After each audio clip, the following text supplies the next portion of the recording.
आणि आता बातम्या पाहूयात सविस्तर। सुट्टे खाद्यतेल विक्रीवर घालण्यात आलेल्या बंदीच्या निर्णयाविरोधात खाद्यतेल व्यापारी आक्रमक झाले।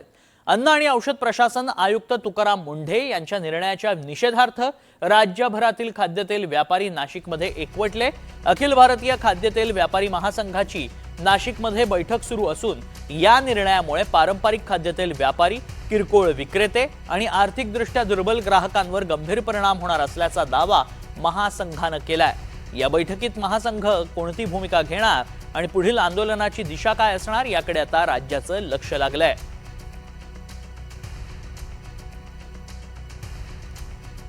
याच संदर्भात अधिक माहिती जाणून घेऊयात। आमचे प्रतिनिधी प्रांजल कुलकर्णी सध्या आपल्या संपर्कात आहेत। प्रांजल, काय घडलं या बैठकीमध्ये, काय निर्णय घेण्यात आला?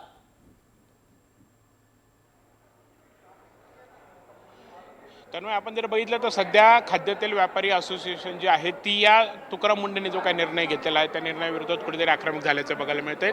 जे खाद्यतेल आहे जे सुट्या पद्धतीने विकलं जातं त्यावरती बंदीही घालण्यात आलेली आहे।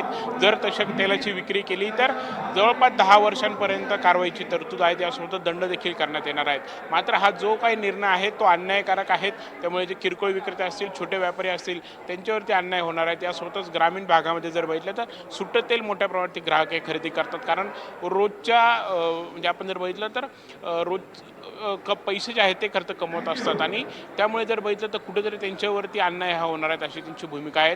दरम्यान जर बघितलं तर आज याच सर्व पार्श्वभूमीवरती नाशिकमध्ये महाराष्ट्रातीलच जे संपूर्ण खाद्य विक्रेते आहेत, तेल विक्रेते आहेत त्यांची बैठक जी आहे ती खरं पार पडते आहेत। आणि या बैठकीत जर बघितलं तर राष्ट्रीय अध्यक्ष असतील, नाशिकचे सर्व पदाधिकारी असतील किंवा राज्यभरातील पदाधिकारी असतील हे इथे आलेले आहेत आणि ही बैठक जी आहे ती सुरू आहे। त्यामुळे एकंदरीत जर बघितलं तर आता या बैठकीत नक्की काय निर्णय घेतला जातो, सरकारला काय इशारा दिला जातो हे पाहणं महत्त्वाचं ठरणार आहे।